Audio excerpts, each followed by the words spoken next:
What do you want? What kind do you want? What features are you looking for? What do you need? Most people come in kind of have their heart set on either an SUV or a two-door car or a four-door car. When you go to a dealership, the salesman will meticulously match you with the perfect car. We try to match up, the best we can what customers ask for. We try to pair perfectly with our cars, so why don't we do it with our pets? Right now, there is no program that matches owners with dogs using science, says animal behaviorist Kim Brophy. This is the ATV section, so these would be all of the bird dogs. Brophy is labeling dogs as vehicles, making it easier for people to know which dog to choose and how to steer it. My dream for this is that it's at every vet hospital, it's at every shelter. It becomes kitchen table language. Working out of her Asheville store and dog training center, So if we were, say, gonna run old Chunk through the Drive app, Brophy has a smartphone app and then we would select his ears, and a book, The Owner's Manual for the Modern Dog, coming out next year. and he comes up as a tank. And she's using genetics to identify a dog as a scooter, a dirt bike, a hot rod, an ATV, and so on. At the Buncombe County Animal Shelter, which is about to launch the Drive pilot program, Frida has already been categorized using Brophy's Drive app.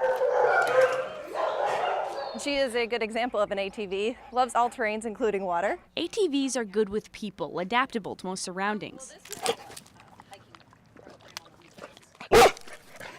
But Frida growled at our camera and was nervous around our photographer.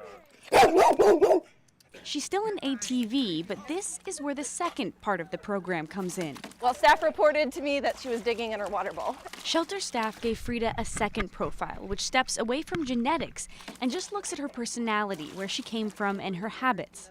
When Drive gets rolling here, staff will use both of her profiles and then interview potential adopters to pair Frida with an owner that has the lifestyle and personality to work with her on that fierce reaction. So just like I'm not going to take a herding dog and have a big bay window where cars drive by every day, I'm not going to take a pitty and walk it right up to another dog head on head, because that's setting them up to fail. There are no bad dogs. There are no vicious dogs.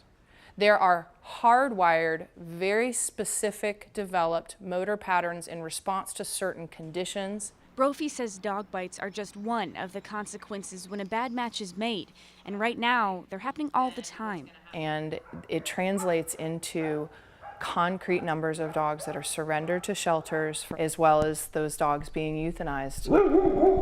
After 7 years in the making, Brophy's Drive is now in the fast lane with the hope of finding the perfect human match for dogs like Frida.